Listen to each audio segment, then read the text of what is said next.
আমাদের সমাজে দেখবেন অসংখ্য মানুষ আছে জেনে বুঝে শিরক করে, আবার কেউ না জেনে না বুঝে শিরক করে, ঠিক না? শিরক করলেই আমলনামা শূন্য হয়ে যাবে। আমার বন্ধুগণ, হয়তো আপনারা প্রশ্ন করতে পারেন, হুজুর কোনটি শিরক? আমি তো জানি না।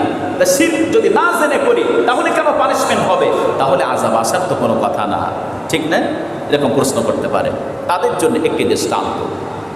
আপনি আপনার বাসায় একটি জায়গায় আপনি 1 বোতল ঔষধ রাখলেন, তার পাশে 1 বোতল বিষ রেখেছেন। এখন আপনি আপনার কলিজার টুকরা সন্তানকে বলছেন, বাবা ঔষধ খাবো, তুমি যে ঔষধের বোতলটা নিয়ে আসো।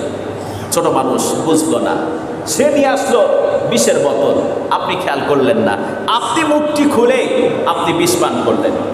এখন এই যে আপনি না বুঝে না জেনে তো পান করলেন, এখন তো আপনার কিছু হওয়ার কথা না। কথা বলেন না কেন? হওয়ার কথা কিছু হবে? আপনি না বুঝে যে বিষ পান করলেন, কিছু হবে না? আমার কথা কি সেক্রেটারি সাহেব আপনি শুনতেছেন? আপনি না বুঝে যে বিষ পান করলেন, এখন আপনার কিছু হবে না? প্রিয় ভাইরা, শিরক এমনই, আপনি বুঝে করেন আর না বুঝে করেন, শিরক করলে আমলনামা ফাঁকা হয়ে যাবে, ঈমান নষ্ট হয়ে যাবে। কিয়ামতের মাঠে যদি আপনি বলেন, আল্লাহ দুনিয়ার জীবনে তো কোনো শিরক করতাম না, দুনিয়ার জীবনে কোনো শিরক করতাম না, আল্লাহর সামনে মানুষ কিন্তু বলবে। আল্লাহ পাক কোরআনে রেকর্ড করেছেন, ক্বালু ওয়াল্লাহি রাব্বিনা মা কুন্না মুশরিকিন।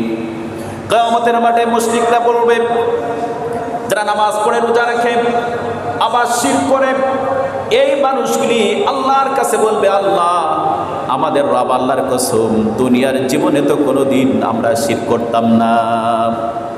আল্লাহ রাব্বুল আলামিন সাথে সাথেই জবাব দিবেন, উনজুরু কাইফা কাযাবু আলা আনফুসিহিম ওয়া যাল্লা আনহুম মা কানু ইয়াফতারুন। পড়ুন আল্লাহু আকবার।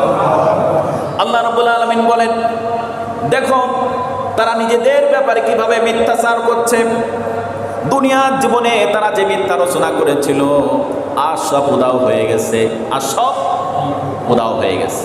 এখন আপনারা এবার বলেন, কিয়ামতের মাঠে যদি আপনি আমি আল্লাহর কাছে বলি, আল্লাহ আমরা তো কোনটি শিরক আমরা তো বুঝতাম না, এই জন্য তো আমরা করে ফেলেছি, তখন যদি আল্লাহ আমাদের কাছে প্রশ্ন করেন, বান্দারে অনেক লেখাপড়া শিখে গাদা গাদা ইংরেজি বই পড়ে তুমি আজ ব্যারিস্টার হয়েছ, তুমি আজ ডক্টর হয়েছ, তুমি আজ ইঞ্জিনিয়ার হয়েছ, পিএইচডি কমপ্লিট করেছ, অনেক লেখাপড়া করে এগুলি তুমি হয়েছ, অথচ তুমি আমাকে জানার জন্য, আমাকে চেনার জন্য তুমি একটি টাকাও খরচ করো নাই, মোটেও পড়াশোনা করো নাই। যদি সেদিন আমাকে চেনার জন্য, আমাকে জানার জন্য পড়তে, তাহলে অবশ্যই জানতে কোনটি শিরক আর কোনটি শিরক না, ঠিক না? অথচ আমি যখন প্রথম ওহী নাজিল করেছিলাম, আমার ওহীর প্রথম নির্দেশনা ছিল ইকরা বিসমি রাব্বিকাল্লাযী খালাক। প্রথম ওহী না এটা? প্রথম ওহী, প্রথম শব্দ কি বলেন তো? আল্লাহ যে কোরআন নাজিল করলেন, প্রথম যে আয়াতটা নাজিল করলেন কি? ইকরা বিসমি রাব্বিকাল্লাযী খালাক। ইকরা প্রথম শব্দ হচ্ছে ইকরা, read in the name of your lord. পড়ো, পড়ো তোমার রবের নামে যিনি সৃষ্টি করেছেন। তাহলে প্রথম শব্দ কি? প্রথম নির্দেশনা, প্রথম আদেশ হচ্ছে ইকরা, পড়ো। তো যদি তুমি আমারকে চেনার জন্য, জানার জন্য পড়তে, তাহলে অবশ্যই আজকে তোমাদের অবস্থা এই হতো না, বলতে না যে আল্লাহ কোনটি শিরক আর কোনটি শিরক না, ঠিক না? কিয়ামতের মাঠে যদি আল্লাহ আমাদেরকে এভাবেই করে ধরেন, গ্রেফতার করেন, তাহলে আমরা কি কোনো জবাব দিতে পারবো কি? কথা বলেন, কোনো জবাব দিতে পারবো না। সেদিন আমরা বারবার বলতে থাকবো, মা কুন্না না'মালু মিন সু। আল্লাহ জীবনে তো, দুনিয়ার জীবনে আমরা অপরাধ করতাম না, অন্যায় কাজ করতাম না। পরিশেষে আল্লাহ পাক সমস্ত মুশরিকদেরকে উদ্দেশ্য করে বলবেন, বালা ইন্নাল্লাহা আলিমুম বিমা কুনতুম তা'মালুন। হ্যাঁ, আমি বুঝতে পেরেছি তোমরা যা বলছো, তোমরা যে দাবিগুলো করছো, আমি বুঝতে পেরেছি। আমি অবশ্যই তোমাদের সমস্ত আমল সম্পর্কে, সমস্ত কর্মকাণ্ড সম্পর্কে সম্যক অবগত আছি। এরপর আল্লাহ পাক তার সিদ্ধান্ত জানিয়ে দিবেন, ফাদখুলু আবওয়াবা জাহান্নাম, enter through the gates of hell, যাও জাহান্নামের দরজা দিয়ে জাহান্নামের মধ্যে প্রবেশ করো, খালিদিনা ফিহা। ওই যে দুনিয়ার জীবনে শিরক করতে, আমার সমকক্ষ স্থির করতে জাহান্নামের মধ্যে প্রবেশ করো, সারা জীবন চিরকাল এখানে অবস্থান করবে। নাউযুবিল্লাহ, পরে নাউযুবিল্লাহ। প্রিয় ভাইয়েরা, শিরকের এতক্ষণ আমরা শুনলাম শিরকের ভয়াবহতা, ঠিক না? কি শুনলাম? শিরকের ভয়াবহতা নিয়ে আলোচনা শুনলাম। এবার আসুন আমরা শিরক কারে বলে আমরা একটু জেনে নেই। শিরক কারে বলে যদি আমরা না জানি তাহলে তো আমরা বুঝতে পারবো না। পারবো কি কথা বলেন? আমরা বুঝতে পারবো না। প্রিয় ভাইয়েরা, শিরক, this is an Arabic word, এটি আরবি শব্দ। কি শব্দ? আরবি শব্দ, যার লেক্সিক্যাল মিনিং হচ্ছে, শাব্দিক অর্থ হচ্ছে অংশীদার, অংশীবাদ, সমান করা, মিলানো, সমকক্ষ করা, ভাগাভাগি করা ইত্যাদি। ইংরেজিতে এর প্রতিশব্দ হচ্ছে অ্যাসোসিয়েট, পার্টনার, শেয়ার। পরিভাষায় শিরক হচ্ছে যে কোনো ইবাদতে অন্য কাউকে আল্লাহর সমকক্ষ মনে করা। কথা বুঝতে পেরেছি? ইবাদতে অন্য কাউকে আল্লাহর সমকক্ষ মনে করা, আল্লাহকে এমন সমকক্ষ স্থির করা, আল্লাহর সাথে অন্য কাউকে এমন সমকক্ষ স্থির করা যাকে আল্লাহর মতোই ডাকা হয়, আল্লাহর মতোই ভয় করা হয়, তার কাছে আল্লাহর মতোই ভরসা করা হয়, তার কাছে আস্থা রাখা হয়।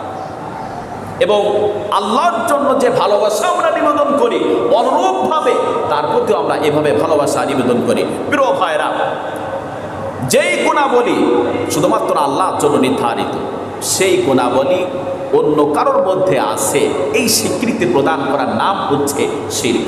এক কথা ভালো করে বুঝেন, যেই ক্ষমতা একমাত্র আল্লাহর হাতে, সেই ক্ষমতা কোনো মানুষের মধ্যে আছে, কোনো নবীর মধ্যে আছে, কোনো ফেরেশতার মধ্যে আছে, কোনো সৃষ্টির মধ্যে আছে মনে করে তার প্রতি অনুগত হওয়া, এর নাম হচ্ছে শিরক। এর নাম কি?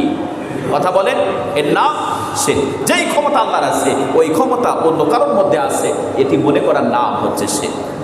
আমরা কি বুঝতে পেরেছি? এটি মনে করার নাম কি? শিরক। প্রিয় ভাইয়েরা, আমাদের সমাজে অসংখ্য শিরক প্রচলিত রয়েছে। অধিকাংশ মানুষ কোনো না কোনোভাবে আজ শিরকের সাথে সম্পৃক্ত হয়ে যাচ্ছে। আর অবস্থাটা যে এমন হবে তার আভাস পবিত্র কোরআনে আছে না নাই? কথা বলেন, আছে না নাই? তার আভাস পবিত্র কোরআনে আছে। আল্লাহ রাব্বুল আলামিন বলেন, وَمَا يُؤْمِنُ أَكْثَرُهُم بِاللَّهِ إِلَّا وَهُم মুশরিকুন। বলেন আল্লাহু আকবার। আল্লাহ রাব্বুল আলামিন তিনি নিজেই স্বীকৃতি দিচ্ছেন, সমাজের অধিকাংশ মানুষ আমাকে বিশ্বাস স্থাপন করে, এরপরেও শিরক করে। আমাকে বিশ্বাস স্থাপন করে, এরপরেও শিরক করে। প্রিয় ভাইরা, শিরক হচ্ছে অত্যন্ত জঘন্যতম অপরাধ। আমি যেই কথা আগেও বলেছি, আবারও বলছি, শিরক এমন অপরাধ যেই অপরাধ করলে আমলনামা থেকে আমলগুলি সব বিনষ্ট হয়ে যায়, সব ফ্রুটলেস হয়ে যায়, সব কি নিষ্ফল হয়ে যায়। প্রিয়